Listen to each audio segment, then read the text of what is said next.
Spirituality and premonition में आपका स्वागत है। हरे कृष्णा। दोस्तों, आज फिर एक सच्ची घटना आपके सामने प्रस्तुत कर रही हूँ। पात्रों के नाम बदल दिए गए हैं। बेटे के विवाह के 1 वर्ष बाद ही गौरीशंकर अपनी बीमार पत्नी जानकी को लेकर अपने गांव सोनीपत जाने की तैयारी करने लगे। उन्होंने सामान भी बांध लिया था।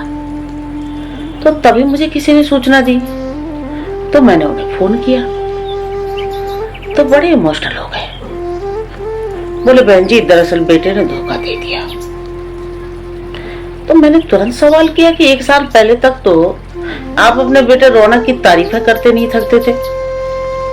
माँ को सप्ताह में डायलिसिस पर ले जाने से लेकर, घर की व्यवस्था से लेकर, छोटी बहन की शिक्षा से लेकर सारी जिम्मेदारियां कितनी निष्ठा से निभा रहा था रौनक।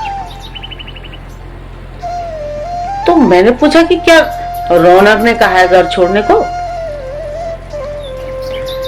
और ये फ्लैट तो शायद आपकी पत्नी के नाम पे है ना? तो बोले कि 3-4 महीने हो गए रौनक अब हमसे बात भी नहीं करता, और पत्नी को भी अब डायलिसिस पर बिटिया ही लेकर जाती है। अच्छा, 20 वर्षों से डायबिटिक झेल रहे गौरीशंकर अब काफी कमजोर हो चुके थे। बोले, गांव में मेरा बड़ा भाई है, उसका परिवार है, अब हम सब लोग वहीं रहेंगे।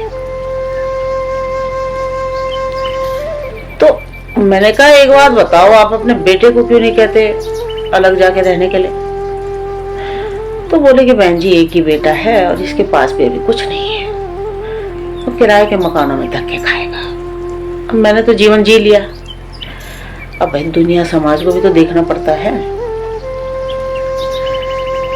तो मैंने कहा, यार एक बात का जवाब दो, यहाँ तो दिल्ली में घर के पास ही तुम्हारा मैक्स हॉस्पिटल है, वहीं पर डायलिसिस हो जाता है, लेकिन सोनीपत में गांव से कितनी दूर डायलिसिस की सुविधा मिलेगी और क्या व्यवस्था होगी, इसके बारे में कोई जानकारी ली है आपने? उसके बाद रोने लगे। बोले, बहन जी, अब जीने की इच्छा नहीं रही, बस पत्नी का दुख अब देखा नहीं जाता, जो इस बेटे के लिए बड़े बड़े सपने देखती थी, आज बेटे ने ही मुंह फेर लिया। उसके बाद फिर मैंने रौनक को फोन किया, तो वो आनाकानी करने लगा कि आंटी, अभी तो मैं बहुत बिजी चल रहा हूँ, वर्कलोड भी बहुत है, और 2-4 दिन बाद आपसे मिलूंगा। तो फिर मैंने कह दिया कि बेटा, तेरे से ज्यादा वर्कलोड मेरे पास है, लेकिन बस कुछ जरूरी बात है जो तुझसे मुझे करनी है, अभी करनी है। उसके बाद मैंने देखा कि उसकी पत्नी ने उसका फोन अपने हाथ में ले लिया और बोली कि आंटी जी, इनकी तो तबीयत खराब चल रही है और 2-4 दिन बाद आप घर में आइएगा, उसके बाद बात कर लीजिएगा। तो उसके बाद मैंने बहू को कहा कि ठीक है बेटा, लेकिन तब तक इस बात का ध्यान रखना कि गौरीशंकर मुझे उसी फ्लैट में दिखना चाहिए जिससे तू अभी बात कर रही है। बस मेरा इतना क्या कहना था कि बहू ने फोन काट दिया। अच्छा, दूसरे दिन फिर मैंने गौरीशंकर को फोन लगाया सुबह, तो उसने मेरा फोन नहीं उठाया, और फिर 1 घंटे बाद उसने खुद ही फोन किया कि बहन जी, मेरा सोनीपत जाने का प्रोग्राम कैंसिल हो गया है। तो मैंने कहा, क्या हुआ? बोला, रौनक मना कर रहा है सोनीपत जाने के लिए।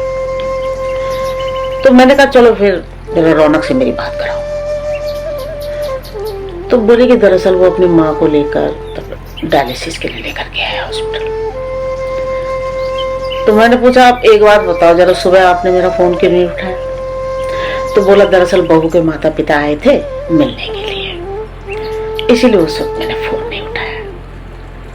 उसके बाद मैंने हंसकर उनसे पूछा कि आपको समझ आया कि नहीं? तो चुपचाप रहे। मैंने कहा, आपने कैसे सोच लिया कि रौनक बदल गया? अरे जिसके माता पिता इतने सत्यवादी और ईमानदार हों, उसके बेटे में खोट हो ही नहीं सकता।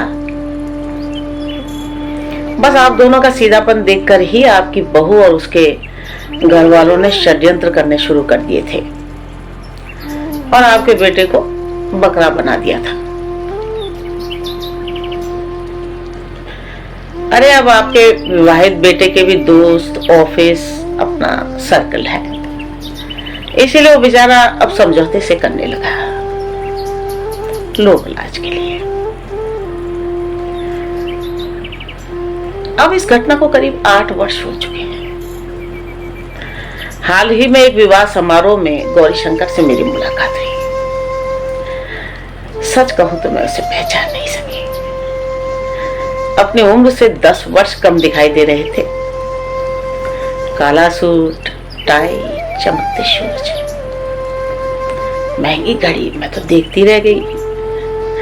मैंने कहा यार एक बात बताओ, इस बुढ़ापे में क्या जरूरत है इतने सजने संवरने की?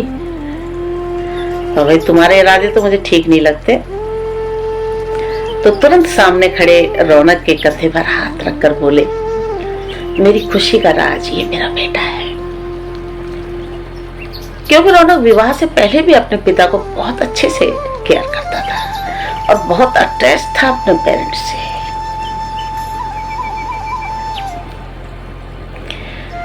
दोस्तों, मजबूती के साथ किसी के साथ खड़े होने मात्र से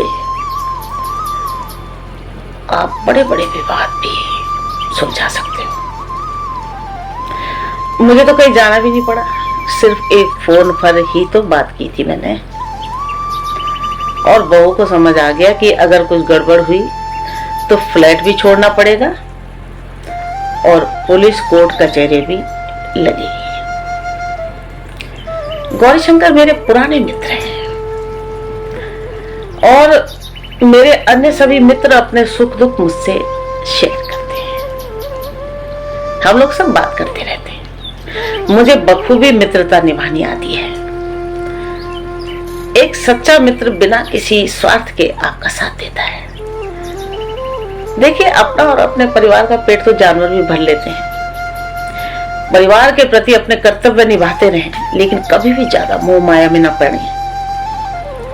कभी भी मोह माया में न पड़े। जिस धन प्रॉपर्टी के लिए आप मरे जा रहे हो, वो सब यहीं रह जाना है और आपको अकेले ही इस दुनिया को छोड़कर जाना होगा। कभी एकांत में मनन करके देखना, तो आप पाएंगे कि आपके बेटे, बेटी, बहू, दामाद के रूप में जो आपके चारों ओर आप लालची लोगों से घिरे हुए हैं, जो जीते जी आपकी प्रॉपर्टी का हिसाब किताब अपने नाम होने का सपना देखने लगे हैं और आपके बिस्तर पर लेटने और मरने का इंतजार कर रहे हैं। इसीलिए इनसे उम्मीद करना बेकार है। अपने जीते जी अपनी संपत्ति कभी भी अपने बेटे बेटी के नाम मत कर देना। हाँ, अपने मित्रों के संपर्क में रहना। अगर बच्चों द्वारा अंतिम समय में तिरस्कार होता दिखे तो तुरंत सच्चे मित्रों की मदद से 3 star 5 star old age home में शिफ्ट हो जाए। शानदार व्यवस्था, देखभाल, डॉक्टर, अटेंडेंट आपकी सेवा में खड़े मिलेंगे। एसी बसों में आसपास घूमिए, गाइए, नाचिए, लाइब्रेरी में पढ़िए। कई भाग्यशाली लोगों को शिफ्ट करवा दिया है, वरना घरों के अंदर नालायक औलादों ने माँ बाप की संपत्ति अपने नाम कर उनका बुरा हाल कर रखा है। सड़ रहे हैं बिस्तरों में। अभी एक इमरजेंसी में मैं गई थी, चादर उगाड़ कर देखा तो हालत खराब थी। बुजुर्गों के साथ अन्याय को लेकर कई केस भी दर्ज करवा दिए हैं और कईयों को तो बलपूर्वक उनके सामर्थ्य अनुसार उन्हें ओल्ड एज होम में शिफ्ट करवा दिया है। अरे मरना तो सभी को है, लेकिन रोते सिसकते मरने का कोई फायदा नहीं। सारा जीवन संघर्ष किया, अब अपना धन स्वयं पर खर्च करें। हो सके तो किसी का सहारा बने, किसी के सच्चे सलाहकार बने, किसी की खुशी में चार चांद लगा दे।